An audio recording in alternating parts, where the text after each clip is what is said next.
پل سے اتارو راہ گزر کو خبر نہ ہو۔ الحمدللہ نحمدہ ونصلی علی رسولہ الکریم۔ حق تعالیٰ کا بے انتہا فضل و احسان ہے کہ اس نے ہمیں سرکار دو عالم سرور کائنات صلی اللہ علیہ وسلم کی امت میں پیدا فرمایا اور ہمیں آپ کا امتی ہونے کا فخر عطا فرمایا۔ الحمدللہ آج اور آگے بڑھتا ہوں کہ سرکار دو عالم سرور کائنات صلی اللہ علیہ وسلم تاریخ میں لکھا ہوا ہے کہ قریباً 4 سال حضرت حلیمہ رضی اللہ تعالی عنہا کے ہاں تھے، بعد میں لا کر انہوں نے حضرت آمنہ رضی اللہ تعالی عنہا کے سپرد کر دیا، اور حضرت آمنہ رضی اللہ تعالی عنہا کے پاس آپ کم 1 سال یا 1.5 سال تھے، یعنی آپ کی عمر جب 6 سال کی ہوئی تو حضرت آمنہ رضی اللہ تعالی عنہا جو والدہ تھی آپ کا ننیحال کہاں تھا؟ مدینہ منورہ یثرب میں تھا۔ مدینہ منورہ بعد میں نام پڑا، اس کے آگے اس کا نام تھا یثرب۔ یثرب میں رہا، ماموں وغیرہ سے ملانے کے لیے لے کر گئی تھی، ان کے ساتھ ایمن بھی ساتھ تھی۔ جب وہ پہنچے مدینہ منورہ میں تو مدینہ منورہ میں ایک دن ایک یہودی سرکار دو عالم صلی اللہ علیہ وسلم فرما رہے ہیں کہ جب میں مدینہ پہنچا والدہ کے ساتھ، ایک دن ایک یہودی مجھے غور سے دیکھنے لگا، بہت غور سے دیکھنے لگا، پھر کہنے لگا اے لڑکے تیرا نام کیا ہے؟ تو میں نے کہا احمد صلی اللہ علیہ وسلم۔ پھر اس نے میری پیٹھ پر نظر کی تو میں نے اسے کہتے سنا یہ اس امت کے پیغمبر ہیں۔ وہ جو یہودی تھا وہ حضور صلی اللہ علیہ وسلم کو بڑے غور سے دیکھتا اور پوچھتا کہ نام کیا ہے؟ حضور نے بتاتے نام اپنا احمد، تو وہ آپ کے پشت پر یعنی پیٹھ پر نظر کرتا اور دیکھ کر کہتا کہ یہ اس امت کے پیغمبر ہیں۔ پھر میرا احوال پوچھنے لگا اور لوگوں کو بھی بتانے لگا کہ یہ اس امت کے پیغمبر ہیں۔ تو یہ بات میری امی جان تک پہنچ گئی، تو اس واقعے سے وہ ڈر گئی۔ پھر ایک دن یہ ہوا کہ کچھ لوگ یہودی لوگ کچھ آئے اور آ کر گھر میں پوچھے کہ وہ بچے کو لاؤ، وہ بچے کا نام کیا ہے؟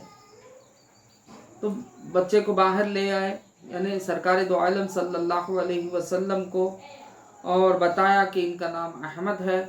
پھر وہ لوگ بھی سرکار دو عالم صلی اللہ علیہ وسلم کے پشت پر نظر کی اور کہنے لگے کہ یہ امت کا پیغمبر ہے اور یہ آپ کا دار الہجرت ہے، یہاں یہ ہجرت فرمائیں گے اور یہیں آپ آرام فرمائیں گے۔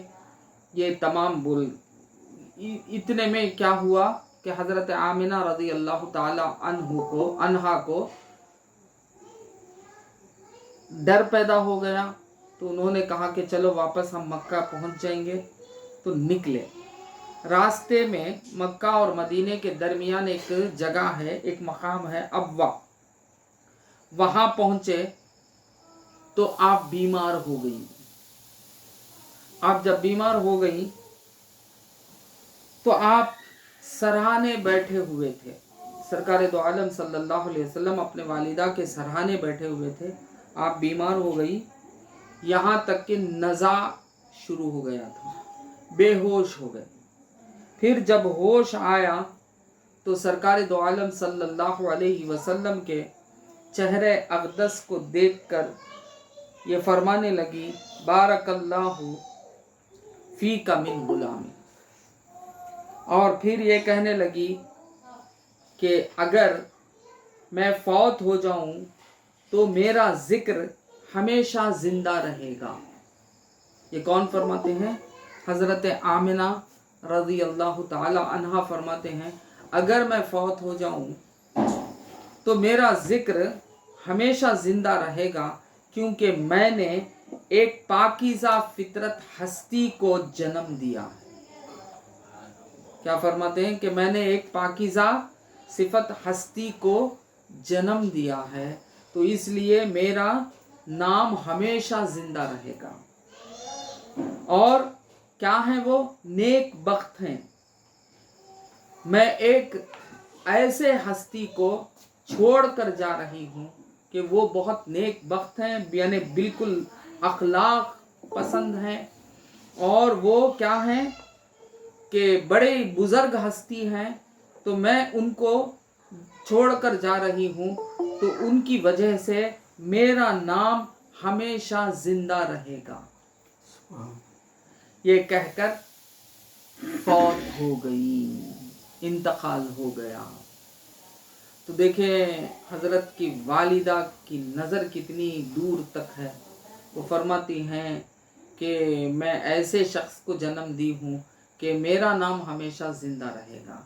تو آج بھی ہم آپ کا نام لے رہے ہیں، آپ کا تذکرہ کر رہے ہیں، آج بھی ان کا نام زندہ ہے، بلکہ وہ ہستی زندہ ہے۔ بات سمجھ میں یہ ہے سرکار دو عالم سرور کائنات صلی اللہ علیہ وسلم کی والدہ۔